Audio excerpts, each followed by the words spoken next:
महाकुंभ में दर्शन देने आए 5 ऐसे साधु बाबा जिनकी घोर तपस्या के बारे में जानकर रह जाएंगे हैरान। किसी साधु ने जीवन भर न नहाने की खा रखी है कसम, तो कोई साधु कई सालों से अपने एक हाथ को हवा में उठाकर कर रहा ऐसा योग जिसके पूरा होते ही होगा ऐसा चमत्कार जिसकी वजह से पूरी दुनिया में हो जाएगा भारत का बड़ा नाम। पहले नंबर वाले साधु की तपस्या को देखकर तो विदेशों से लोग इस साधु महात्मा के दर्शन करने कुंभ मेले में आ रहे हैं। तो चलिए जानते हैं महाकुंभ में आए इन चमत्कारी साधुओं के बारे में। नंबर 5, छोटू बाबा। कुंभ में शामिल होने आए छोटू बाबा की हाइट 3 फीट से भी कम है, इसीलिए इन्हें छोटू बाबा का नाम मिला हुआ है। लेकिन इनकी खास बात यह है कि इन्होंने पिछले 32 सालों से स्नान नहीं किया है। छोटू बाबा जीवन भर न नहाने की तपस्या कर रहे हैं। छोटू बाबा की इस घोर तपस्या को देखकर हर कोई हैरान है कि पिछले 32 सालों से ना नहाने के बाद भी छोटू बाबा इतनी साफ सुथरे कैसे दिखते हैं और वे इस कठिन तपस्या को कैसे पूरा कर पा रहे हैं। इसीलिए छोटू बाबा से मिलने दूर दूर से लोग महाकुंभ मेले में आ रहे हैं। नंबर 4, अनाज बाबा। कुंभ में शामिल होने आए अनाज बाबा की खासियत ये है कि ये बाबा पर्यावरण को ध्यान में रखते हुए ऐसी घोर तपस्या कर रहे हैं जो बड़े बड़े संतों के लिए भी कर पाना काफी मुश्किल है। दरअसल इन्होंने पिछले 5 सालों से अपने सर पर कई तरह की फसल उगा रखी है। अनाज बाबा के सर पर बाजरा, गेहूं और चना जैसी कई तरह की फसलें उगी हुई हैं। इन बाबा ने ये घोर तपस्या इसलिए शुरू की थी ताकि ये दुनिया भर में पर्यावरण संरक्षण का संदेश दे सके। नंबर 3,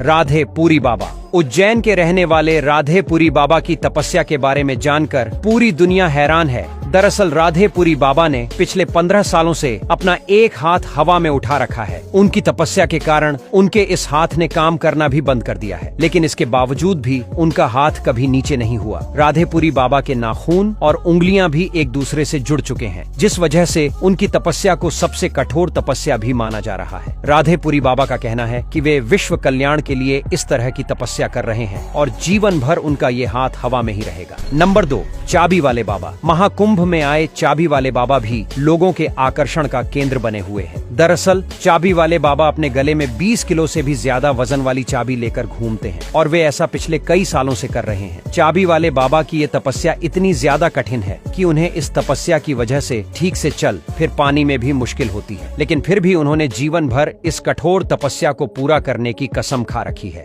नंबर 1, रुद्राक्ष बाबा। महाकुंभ में शामिल हुए रुद्राक्ष वाले बाबा अपने सर पर 45 किलो से भी ज्यादा वजन वाले रुद्राक्ष की माला को ग्रहण किए हुए हैं। रुद्राक्ष वाले बाबा के सर पर लाखों रुद्राक्ष लगे हुए हैं। इन बाबा का असली नाम गीतामंद गिरी महाराज है और ये महादेव के सबसे बड़े भक्तों में से एक माने जाते हैं, जो जीवन भर इस घोर तपस्या को करने की कसम खाए हुए हैं। दोस्तों, महाकुंभ मेले में इन 5 तपस्वी बाबाओं के अलावा भी लाखों ऐसे साधु संत शामिल हो रहे हैं जिनकी चमत्कारी शक्तियों देखकर आपको भी यकीन नहीं होगा कि ऐसा सच में हो सकता है। अगर ऐसे किसी बाबा से आप भी मिले हैं या आप भी महाकुंभ में आ रहे हैं तो वीडियो में कमेंट करके जरूर बताएं। साथ ही वीडियो के कमेंट में हर हर महादेव लिखना बिल्कुल न भूलें।